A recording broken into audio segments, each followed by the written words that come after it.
नमस्ते, हरिओम, जय श्री कृष्णा। मैं संदीप पांडे फ्रॉम ऋषिकेश आज आप सभी लोग के साथ योग पर चर्चा करेंगे। योग विषय क्या है, योग का अर्थ क्या है, योग का महत्व क्या है और योग का उद्देश्य, लक्ष्य क्या है। हम सभी ने योग शब्द को सुनते आए हैं।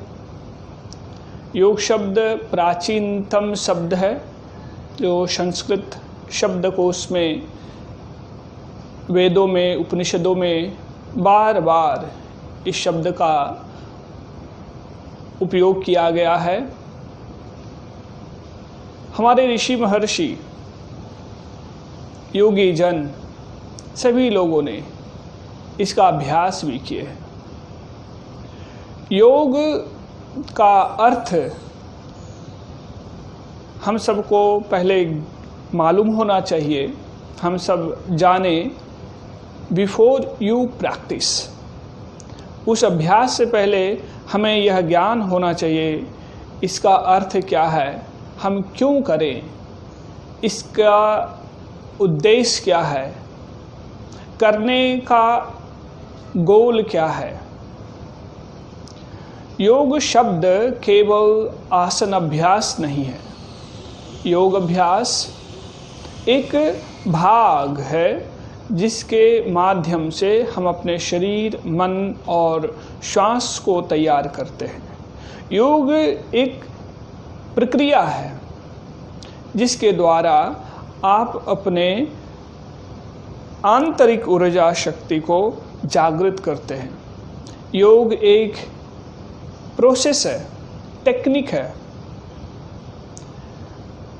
योग का अर्थ सामान्य भाषा में हम जुड़ने अर्थ में प्रयोग करते हैं, मिलने अर्थ में प्रयोग किया गया है। किसी दो विषय का मिलना, उसे हम सामान्य भाषा में योग कहते हैं। योग शब्द ज्योतिष में, आयुर्वेद में, योग में, तंत्र में, अन्य ग्रंथों में प्रयोग किया गया है। उसी प्रकार हठ योग एक विधि है जो हम शरीर से अभ्यास करते हैं। जिस क्रिया में हम अपने शरीर को ज़्यादा इन्वॉल्व करते हैं उसे हम हठ योग कहते हैं। जब आप भजन और संकीर्तन के द्वारा मन को इन्वॉल्व करते हैं, अपनी भावनाओं को, इमोशंस को इन्वॉल्व करते हैं, उस एक्शन में उसे हम भक्ति योग कहते हैं। तो इसी प्रकार कई योग की विधियां हैं, प्रक्रिया हैं। आज मैं छोटा सा अभ्यास आपको करवाऊंगा जो बहुत ही प्रारंभिक क्रिया है हठ योग से पूर्व, आसन करने से पूर्व, जिसे हम ग्रंथि विमोचन क्रिया के नाम से जानते हैं, जिसमें हम अपने जॉइंट्स, मसल्स, अवेयरनेस, ब्रेथ को इन्वॉल्व करते हैं और ये क्रिया हमें सहयोग करता है आसनों के अभ्यास के लिए। विशेषकर जो ओवर 40 इयर्स 50 इयर्स हैं, उन सब के लिए ये अभ्यास लाभकारी होगा। आज के दिनचर्या में, आज की रूटीन में हम सब कुर्सी पर बैठना, सोफे पर बैठना एक आदत सी हो चुकी है। इट्स बिकम अ हैबिट, जिसके कारण हमें जॉइंट्स से संबंधित कई समस्याएं देखने को मिलता है। ऑर्थराइटिस है, जॉइंट्स पेन है, मसल्स टेंशन है, कई प्रकार की। उसी से संबंधित आज मैं आपको दो अभ्यास दूंगा, जो अभ्यास आपके जोड़ों के लिए, एंकल जॉइंट्स के लिए और नी जॉइंट्स के लिए बहुत ही लाभकारी है। इस अभ्यास को आप कहीं पे भी कर सकते हैं, इवन आप कुर्सी पे भी कर सकते हैं, जिन्हें नी का प्रॉब्लम हो, एंकल का हो, जो लोग नीचे बैठ के कर सकते हैं वो नीचे भी बैठ करके कर सकते हैं। तो आइए हमारे साथ थोड़ा अभ्यास करें। इस अभ्यास के लिए आपको एक सुखपूर्वक आसन में बैठना होगा। जो नीचे बैठ सकते हैं वो नीचे बैठ जाइए और अपने पैर को सीधा कर लीजिए। दंडासन में इस प्रकार आ जाइए। दोनों हाथ आपके दोनों हाथ शरीर के पास में हो, पैरों को आपस में मिला लें। पूरी एकाग्रता अपने पैर की उंगलियों पे लाएं। सामान्य श्वास लेते रहिए। Keep breathing. Now bring your awareness to your ankle joints. अब सांस छोड़ते हुए अपने पैर की उंगलियों को, टोज को जितना संभव हो आगे की ओर उसको पुश करें। ध्यान रहे अपनी क्षमता के अनुसार करें। Do not go over your limitation. Then now inhale, push your toes towards your knees. With exhalation, move your toes forward as much as you can. Push it and then repeat it several times, minimum 8 repetitions with the breath. Exhale, push it forward. Inhale, push it towards your knees. Continue few times, please. Inhale, exhale, inhale, exhale, inhale, exhale, inhale, exhale, inhale, exhale, inhale, hold it. Exhale on the last repetition. थोड़े समय के लिए आप उसे रोकने की कोशिश करें and then come back to the center. Relax now. Relax हो जाएं। सामान्य श्वास प्रश्वास लीजिए और छोड़िए। Take a few breath, deep inhalation and exhalation. And then now bend your right knee. Hold your right foot with the both hands. Keep your spine straight. Do not round your spine. Do not hunch your shoulders and the chest. Keep your spine straight. Look it forward. Keep your face muscles relaxed. Be happy. Look smiley. And then now with the awareness, take a next inhalation. Lift your feet, right feet as much as you can higher. Focus your mind on your right big toe. Exhale, bend your knee, lower your feet down. Do not touch it on the ground. Keep holding. Then again inhale, lift it higher as much as you can. And then exhale, slowly come down. Repeat it several times with your breath. Exhale, come down, and then continue, please. With your breath, when you inhale, take your leg higher. When you exhale, take it down. And then after 8 repetitions, come back, switch your leg. Hold your other foot, then take a next inhalation, gently lift it higher and higher. Hold it for a few seconds. Exhale, come down. And then again inhale, lift it higher. Exhale, down. Inhale, higher. Exhale, down. Repeat it 5 times more with the breath. Smiley face. Focus your mind on each repetition as much as you can. Keep going. And then slowly come back. Stay in the center. लंबी गहरी सांस लें। आप दोनों हाथ को पीछे लाकर पैरों को आपस में फैला लें और विश्राम दे पूरे शरीर को। लंबी गहरी सांस लीजिए और छोड़िए। Take long inhalation and exhalation. Feel the benefits of your practice.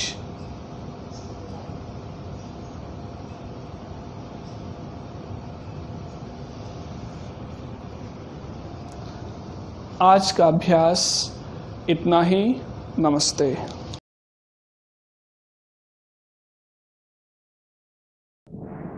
अनाश्रितः कर्मफलम्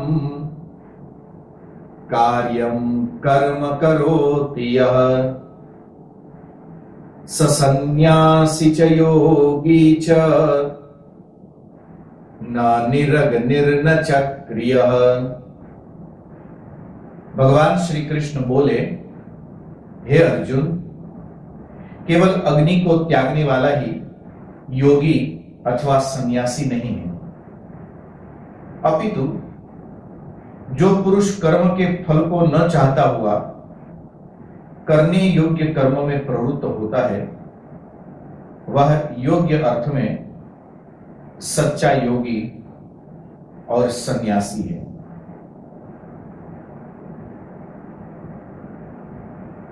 तो सज्जनों, मुस्कुराइए। आप सभी को मेरा प्रणाम। जय सिया राम।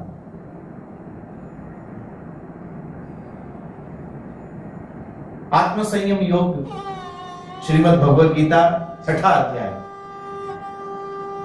इसका प्रारंभ ही इतना अद्भुत है। अनाश्रित कर्म फलम, मैं कुछ करूं और मुझे कुछ मिलेगा। ये जो मुझे कुछ मिलेगा, ये प्राप्त करने की जो चाहत है, ये जब थोड़ी और बढ़ जाए तो जीवन में समस्याएं बढ़ने लगती हैं, मन तकलीफों से घिरने लगता है, मन परेशान रहता है, क्योंकि इच्छाएं पूरी नहीं हुई। मैंने सोचा था कि मैं ये करूं तो ये करने से मुझे ये फल मिलेगा। जब वो फल न मिला, वो मेरी इच्छा, मेरी वासना, मेरी महत्वाकांक्षा वो जब पूरी नहीं हुई, तब मन उद्वेलित हो जाता है, मन में तकलीफ होती। यही तकलीफ, यही मन का विषाद, ये दुख, ये धीरे धीरे धीरे धीरे धीरे व्यक्ति को कर्म से भागने की प्रेरणा देता है। सीधी बात है। मैं कुछ करूं और यदि मुझे उसका कोई फल ही न मिलने वाला हो, फिर कोई व्यक्ति क्यों करे? कर्म को छोड़ दे।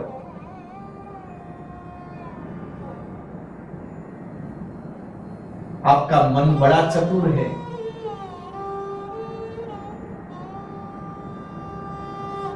वो अपनी हर बात को सत्य साबित करने के लिए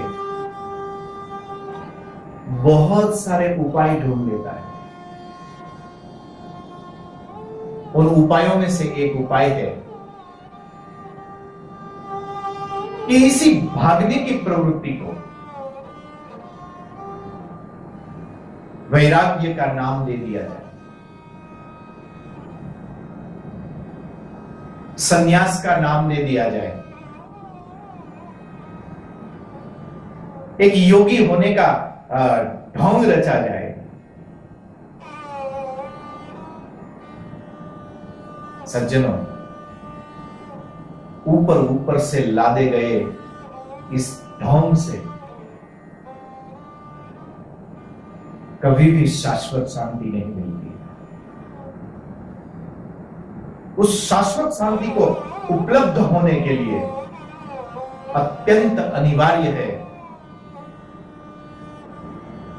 कि हम अपने अंदर, अपने भीतर झांक के देखें, उस आत्म संयम को उपलब्ध होने का प्रयत्न करें। सन्यासी सच योगी च, वही वैराग्य वैराग्य है जो भागने वाला न हो अपितु जागने वाला हो। किंतु मन में जो इच्छाएं हैं, जो वासना है, ये वासना, ये इच्छाएं अपना जाल बुनती रहती है।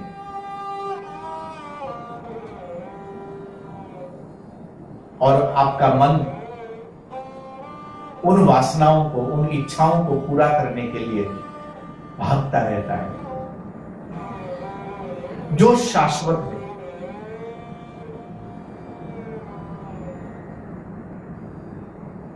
उसको पूरा करने के लिए प्रकृति भी आपकी मदद करती है।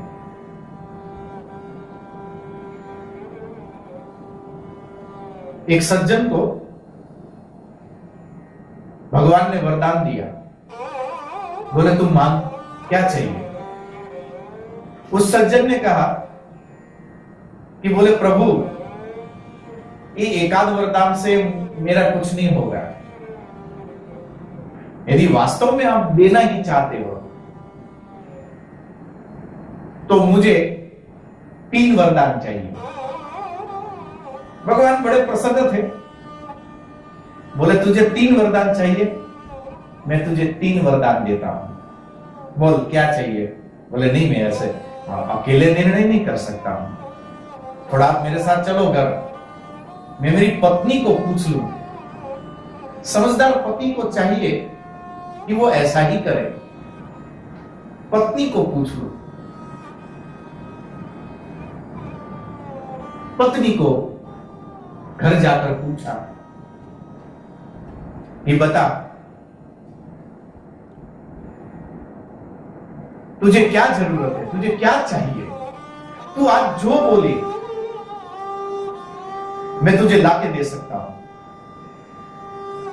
अभी 4-5 रोज जिस कढ़ाई में वो सब्जी बनाती थी उसका एक कड़ा टूट गया। उसने बोला भी था कि एक कढ़ाई तो ला दो, पर 4-5 दिन होया वो लाया नहीं था। तो उसकी भोली पत्नी ने कहा कि मैं तो 4 दिन से कह रही हूं एक कढ़ाई ला दो। जैसे ही कढ़ाई ला दो बोला, बोलते ही पहला वरदान एक कढ़ाई आ गई चमचमती। उस सज्जन को बड़ा क्रोध आया कि आज भगवान जब वरदान देने आए और इस मूर्ख ने एक कढ़ाई मांगी, और आवेश में, क्रोध में वो व्यक्ति अपनी पत्नी को बोल गया कि तू इतनी मूर्ख है कि इससे तो अच्छा कि तू मर जा। बोलते तो बोला गया, और देखते ही देखते पत्नी चल बसी। फिर मन में ध्यान आया कि अरे रे, मैंने ये क्या कर दिया। तब उस सज्जन ने भगवान से 2 हाथ जोड़कर मांगा कि प्रभु मुझे अब और कुछ नहीं चाहिए, मेरी पत्नी को वापस जिंदा कर दो। मिले थे 3 वरदान, पर 3 वरदान से भी उसने पाया क्या? एक लोहे की कढ़ाई। इच्छाएं जाल बुनती रहती है।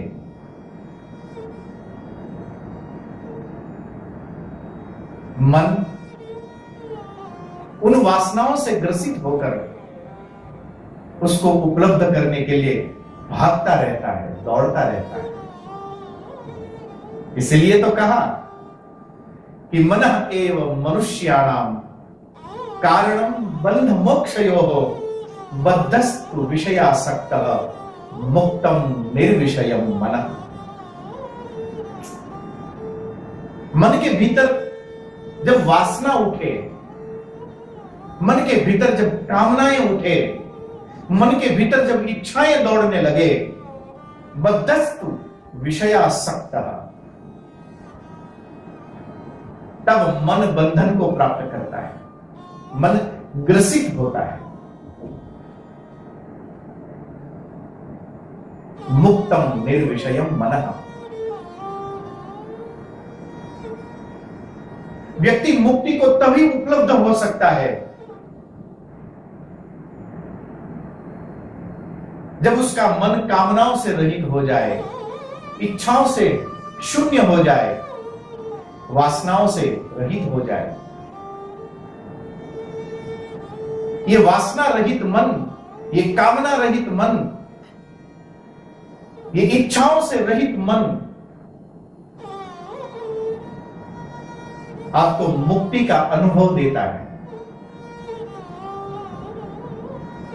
अनाश्रित कर्म फलम का अर्थ है कि ये करने से मुझे ये मिलेगा, ऐसी जो मन की वासना है उस वासनाओं को छोड़ना। भगवान कृष्ण ने दौड़ने के लिए मना नहीं किया कि अर्जुन तू आज से दौड़ेगा नहीं, क्योंकि गहरे में भगवान श्री कृष्ण को पता है कि जो दौड़ेगा वो अवश्य सफलता को प्राप्त करेगा।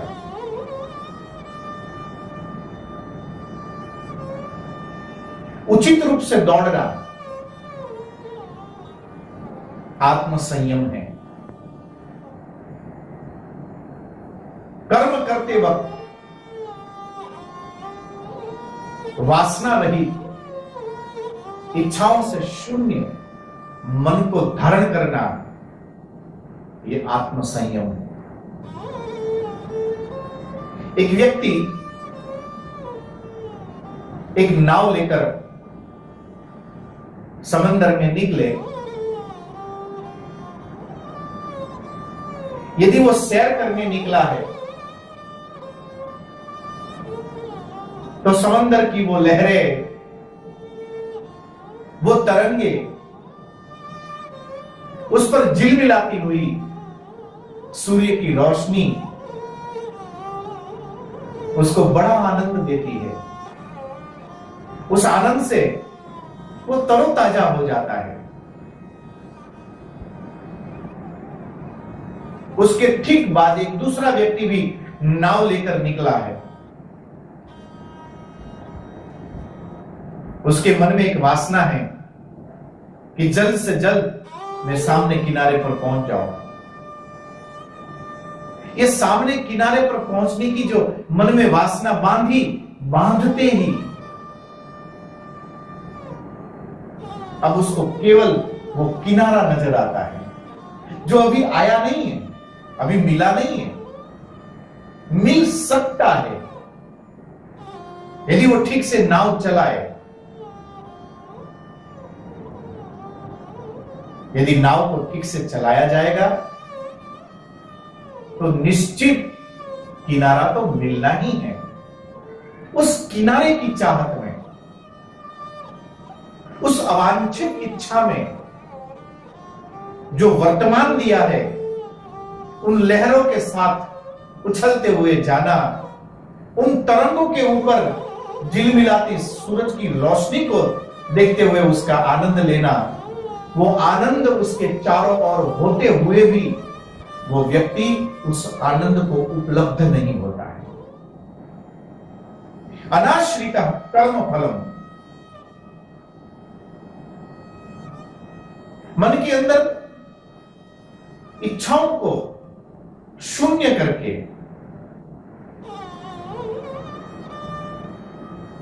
केवल योग्य कर्म पर, कृष्ण जोर देकर कहते हैं कि योग्य कर्म पर जब कोई व्यक्ति ध्यान देता है, हे अर्जुन, वो जीवन की सफलता को उपलब्ध होता है। तत्र श्री विजयो भूति ध्रुवा नीतिर्मतिर्मम, वो विजय को प्राप्त करता है। विजय अर्थात सफलता। तो यहां पर भगवान श्री कृष्ण आत्म संयम का एक बड़ा अद्भुत सूत्र देते हैं, जिसके लिए शास्त्रों ने कहा कि वर्तमानेन कालेन प्रवर्तन्ते विचक्षणाः। इस वर्तमान में जीने का प्रयास जो करता है वही सन्यासी है, वही योगी है। भगवान श्री कृष्ण एक बात और भी कहते हैं कि मनः एव मनुष्याणाम कारणम बंध मोक्षयोः। यदि सफलता को उपलब्ध होना है, यदि मुक्ति को प्राप्त करना है, यदि विजय को प्राप्त करना है, विजयी होना चाहते हैं, तो अपने मन पर ध्यान दीजिए। और मन पर ध्यान देने के लिए आपको अपने भीतर उतरना पड़ेगा, भीतर झांक के देखना पड़ेगा। ये जो भीतर झांकने की जो विधा है, उस विधा को कहते हैं योग, जिसे अभी पूर्व में आपने योग ऋषि आचार्य संदीप जी के माध्यम से आसन प्राणायाम इस विषय में आज से आपने सीखना प्रारंभ किया है।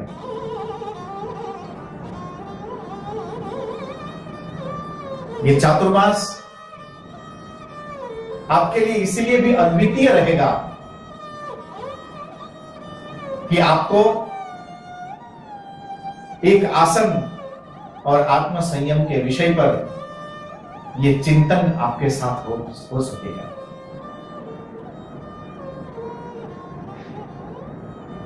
जैसे एक पेड़ के ऊपर एक पका हुआ पत्ता नीचे गिरता है, ठीक उसी समय एक नया पत्ता, उसकी पहली पोंख निकल आती है।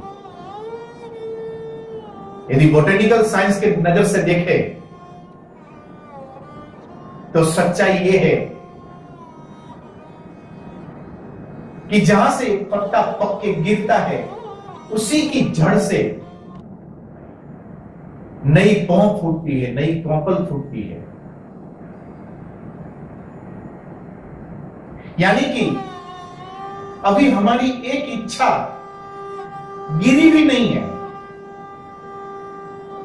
उससे भी बड़ी इच्छा, उससे भी बड़ी वासना, जैसे वो पत्ते को नई फूटने वाली कौपल उसको पीछे से धक्का देती है और वो पत्ता गिर जाता है, उसकी जगह वो नया पत्ता आता है। ठीक उसी तरह एक वासना गिरती है, उसी को धक्का देकर उससे भी बड़ी एक नई वासना हमारे मन के भीतर जन्म ले लेती है।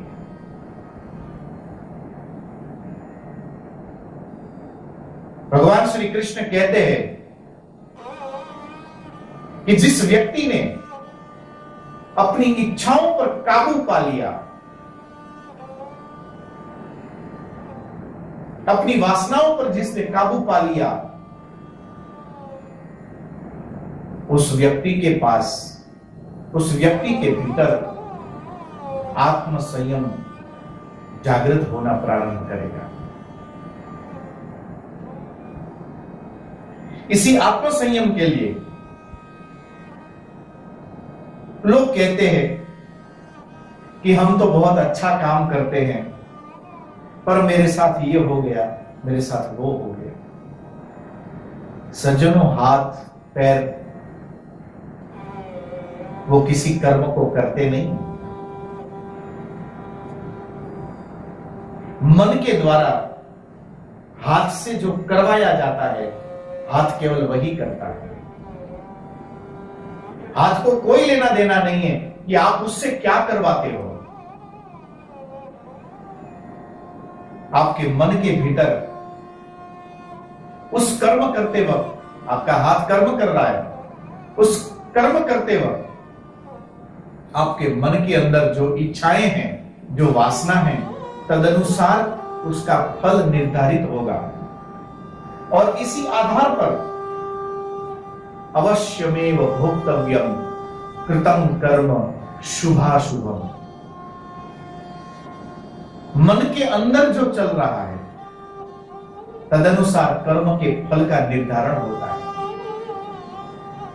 जब मन ही शुद्ध नहीं है, जब मन में पवित्रता नहीं है, तो उस मन के द्वारा जो भी कार्य किया जाएगा वो कार्य शुद्ध, वो कार्य पवित्र कैसे हो सकता है? थोड़ा और भीतर चले और गहरे में जाकर देखे तो आपको एक और अच्छी बात मिलेगी कि सच्चाई यह है कि इन इच्छाओं की झाल ये भी मन की केवल ऊपर ऊपर की सतह है। हमारा पूरा का पूरा मन कभी भी वासनाओं से नहीं घिर सकता है। मन तो शुद्ध है, केवल उसके ऊपर ये हमारी इच्छाओं की परतें चढ़ी हुई है। मन तो पावन है, पर उसके ऊपर जब ये वासनाओं की परतें चढ़ी तो अब मन को जो दिख रहा है वो सारा सब कुछ धुंधला सा दिखता है। जैसे एक दर्पण के ऊपर मिट्टी के कुछ कण एक परत चढ़ जाए और उस दर्पण के सामने आप खड़े रहो तो आपको चित्र नहीं दिखाई देगा, किंतु जैसे ही आप उस दर्पण को स्वच्छ करो, एक कपड़ा लगा दो और स्वच्छ होते ही आपका चित्र उस दर्पण में स्पष्ट होने लगता है। दर्पण बिगड़ा नहीं था, दर्पण कभी भी अस्वच्छ नहीं होता है। दर्पण के ऊपर धूल की कणें लग जाती हैं। ठीक उसी तरह मन कभी भी अशुद्ध नहीं होता है। मन के ऊपर हमारी इच्छाओं की, हमारी वासनाओं की परतें चढ़ जाती है। भगवान श्री कृष्ण अर्जुन को कहते हैं कि अर्जुन, आत्म संयम के सूत्र को लेकर जो आत्म संयमी व्यक्ति अपने भीतर की एक बार यात्रा करेगा उसका मन भी एकदम निष्कपट, निष्कलंक, निश्चल हो जाएगा। उस निष्कपट मन से, उस निश्चल मन से जो भी भीतर से संकल्प उठेगा और वो मन से प्रतिबिंबित होकर जैसे ही आपकी क्रिया में परावर्तित होगा उसी समय आपका कर्म और कर्म फल दोनों एक साथ दौड़ने लगेंगे। मैं फिर से याद दिलाऊं, भगवान श्री कृष्ण दौड़ने के लिए नहीं रोक रहे। दौड़ना तो है केवल फल की आकांक्षाओं को छोड़कर, क्योंकि गहरे में जो दौड़ेगा अपनी मंजिल को जरूर पहुंचेगा। जब मंजिल तक पहुंचना सुनिश्चित ही है तो फिर मंजिल पर पहुंचने से पहले ही मन को इतनी आकांक्षाओं से क्यों भरना? आत्म संयम का यह पहला सूत्र है कि हम मन को जितना शुद्ध रख सके, हम अपनी वासनाओं को जितना गिरा सके, हम अपनी इच्छाओं को जितना बाधित कर सके, जो भी व्यक्ति उसका ये प्रयत्न करता है वो योग को उपलब्ध हो जाता है, वो संन्यास को उपलब्ध हो जाता है। संन्यास केवल कपड़े बदलकर भागना नहीं है, क्योंकि हम भागेंगे तो हमारे भागने से हमारा मन नहीं बदलता है, हम इसी मन को लेकर हिमालय में भागते हैं। इच्छाओं से भरा मन, वासनाओं से भरा मन यदि आश्रमों में भी चला जाए तो वो आश्रम को भी घर में रूपांतरित कर देता है। वो यदि मंदिर भी चला जाए तो मंदिर को भी दुकान बना देता है। इसलिए केवल ऊपर से बाह्याडंबर कपड़े बदलने से संन्यास सिद्ध नहीं होता है। उस संन्यास को उपलब्ध होने के लिए मन को सुधारना, मन को संवारना अनिवार्य है। भले ही हिमालय चढ़ जाए, हिमालय जाकर भी यहां से घर को छोड़ेंगे और हिमालय जाकर आश्रम नाम के एक नए घर का निर्माण कर देंगे। वही सब काम, वही सब बातें, नाम बदल जाता है। मजेदार बात तो यह है कि उसके पास कोई व्यक्ति चला जाए तो त्याग और वैराग्य के इतना प्रभावी ढंग से प्रवचन देते हैं कि ऐसा लगे कि त्याग तो केवल यही उतर कर आया है। जो भी व्यक्ति कपट को लेकर चले वो व्यक्ति आत्म संयम को उपलब्ध नहीं हो सकता है। आत्म संयम को उपलब्ध होने का अर्थ है कि हमारा मन भीतर से पवित्र हो जाए, हमारा मन भीतर से शांत हो जाए, हमारा मन भीतर से प्रबोधित हो जाए, हमारा मन भीतर से उत्साहित हो जाए, हमारा मन भीतर से स्वच्छ हो जाए, आकांक्षाएं, इच्छाएं, वासनाएं समाप्त हो जाए और उन इच्छाओं को समाप्त कर कर